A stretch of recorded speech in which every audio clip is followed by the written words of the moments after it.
after I fall down. I'm a wee bit flushed. I've had 1 or 2 sherries this afternoon. Please forgive me, I'm not awfully accustomed to them. Allow me to introduce myself. My name is Florence Gale. I'm the duty nurse servicing the House of Representatives whilst Parliament is sitting, which of course is less and less and less these days. Well, so much seems to be done behind closed doors, does it not, and in royal commissions. But soon I understand we'll be able to watch it all on television, though I do hope we're spared those irritating instant replays. I don't think much of it warrants repetition, do you? Well, of course, I should more correctly say I was the duty nurse, as today I was retired, you see. Almost willingly, I suppose. Oh well, nothing goes on forever, does it? Not even the life of a government. Gives the youngsters a chance who are coming on. So I cleaned out my medicine cabinet today, the accumulation of all those years and years, and I vacated my little vantage spot way up in the public gallery where I was always able to see the gentlemen on both sides of the house quite clearly and, when necessary, attend to the falling and the wounded. And goodness me, you know, when you think about it, what a casualty list it does seem to have been, rather like the road toll, as a matter of fact. Bang, bang, bang, one after the other. Well, just as many. But you see, there's no adequate means of prevention in the house. I mean, you can't very well give the gentleman breath tests or the like, can you? Although my friend Mary, who works in the dining room, says, why not? Oh, Mary, I said, goodness dear, you can't do that. That would be like asking the Pope if he had an interest-bearing deposit with the Vatican Bank. I mean, you can't ask those sorts of questions of those sorts of people. Well, I said goodbye to some lovely folk today, friends and acquaintances I've made over the years, and do you know, the Hansard people were kind enough to throw me a small farewell party, as if they hadn't enough to do making sense of everything else, I thought. But it was a lovely function. That's where I had the sherries, as a matter of fact. It was a very nice function, and they presented me with this amusing goodbye card with all their signatures and best wishes. Oh, I said, it's a toilet roll, is it? No, that's Hansard, they said. Well, I don't know if it's quite constitutional, but I shall cherish it forever. So I did my rounds today. I said au revoir to some friends in the upper house, the Senate chamber, where I occasionally did relief roster work, although it never suited me at all, you know, all that red leather everywhere. Red is such a passionate colour, don't you feel? It is. It invariably brings out the worst in people. But then, of course, you wouldn't be a senator if you didn't have the right quality, I suppose. But I much preferred my time in the House of Reps, you know, because it's all green. It's cooling and peaceful, and there's that lovely horseshoe of restful back benches, which of course aren't benches at all if you've ever been there. I mean, they're really large, commodious armchairs. You see, they always say one thing but mean another, I've found. Well, of course, I'm not suggesting they're downright deceitful or anything of that nature, but Mary, my friend whom I mentioned previously from the dining room, and I, we often discuss this point. Mary, I say, where in heaven's name is the truth?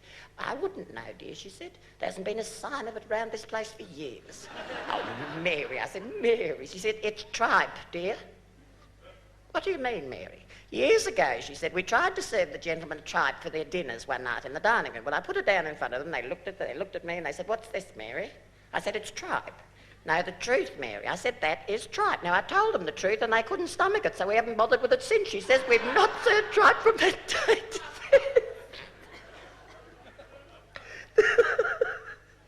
She's a wag, that Mary, don't you think? I wish you could meet her.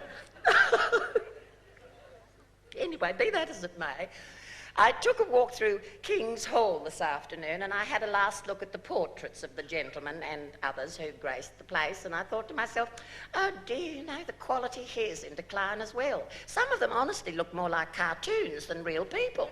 I'm always intrigued as to what their wives must think of them. Mind you, they're much too discreet to ever say, but I will suggest there's been a deal of artistic licence. Whoever painted Mr. Fraser certainly put his eyes much too close together, although that may well have been symbolic of his one-eyed attitude on many issues, I suppose.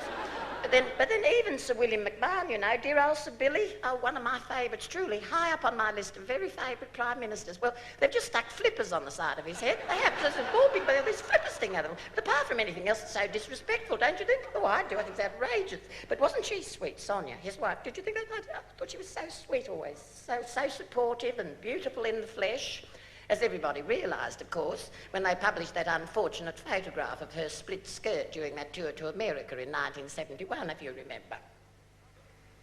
Well, the press made such a thing of it at the time. Well, of course, they always do, don't they? They can't help themselves naturally.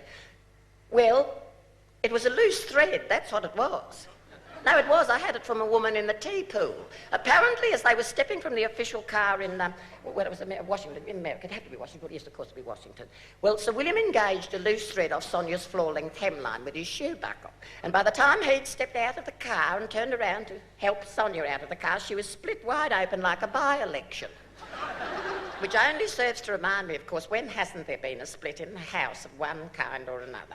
And soon, if it's completed in time, 1988, they say, in 1988, they're moving everything lock, stock and barrel to the new building, which is not only a monument, but a fallout shelter as well, I understand. But that doesn't mean they'll behave themselves any better, does it? Ferreting round under that hill. Oh, well, out of sight, out of mind. I suppose we should be grateful, shouldn't we? Well, I certainly am after some of the things I've come to see. You see, my memory goes way, way back. I mean, I can remember... Oh, you'll have to forgive me, please. I think the sherry's got hold of my tongue. I've got quite a glow on here, but I can remember... This is years ago. I mean, this really is years and years ago. Why on earth am I thinking about this? I can remember when the most unfortunate thing in Canberra was the Muslim mosque at Yarralumla. Now, when they put that up, it was quite contentious and an architectural eyesore, obviously, but I think it represented for most people those awful yellow hordes marching down the Atlas towards us. And then McDonald's came along and put up similar structures all over the country. So we needn't have been quite so concerned about the yellow peril after all, eh? Just the Americans. Oh, dear. Time dulls the sensitive, does it not? You see, my friends always thought I had the most unpleasant occupation. What a job, they'd say. This is what they'd say to me quite frequently. What a job. You mean you just sit around waiting for people to be sick? Well, that's my duty, I say. Now, obviously, I'm powerless to assist people in their own homes if they choose to listen to the parliamentary proceedings on their radios, but in the House it is my duty without fear or favour. So I always keep politics well out of it, and also I found over the years, really, a sick Liberal is no better than a sick Labor person. Well, witness, about 6 weeks ago it would have been, or a month, was it a month? Oh, probably a month, yes, it would have been a month. This woman from the National Country Party typing pool, who shall remain nameless, motioned me into an annex for a private consultation. She wanted to know if I knew anything at all about genital herpes.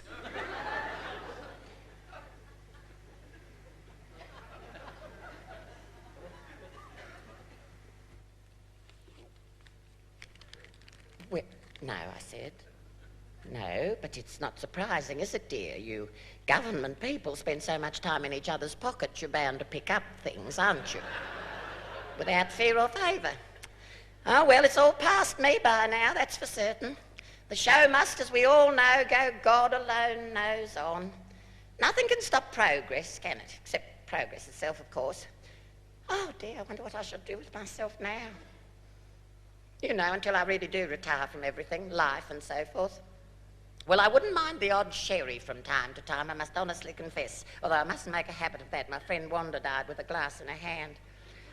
Oh, and Lady Gorton died the other day. Did you see that? Oh, isn't it sad? Isn't it sad watching things change? It's like one of those beautiful hand-coloured wedding photographs fading in the window of a Greek camera shop. I mean, it's not what it was, any of it. You see, I've lived through mini-budgets and mini-skirts, and I've come to the conclusion that everything is either up or down. And as a matter of fact, life's awfully simple if you can come to terms with that philosophy. It's only confusing if you think about it. You see, I've never known what the men in the house actually represented. I've never understood that. Oh, well, I don't suppose I've ever understood much in my whole life, as a matter of fact. Well, there doesn't seem to be any reason or rhyme, almost as if it was meant to be that way. Oh, dear. I suppose God knows what he's doing. He is, after all, the real Prime Minister.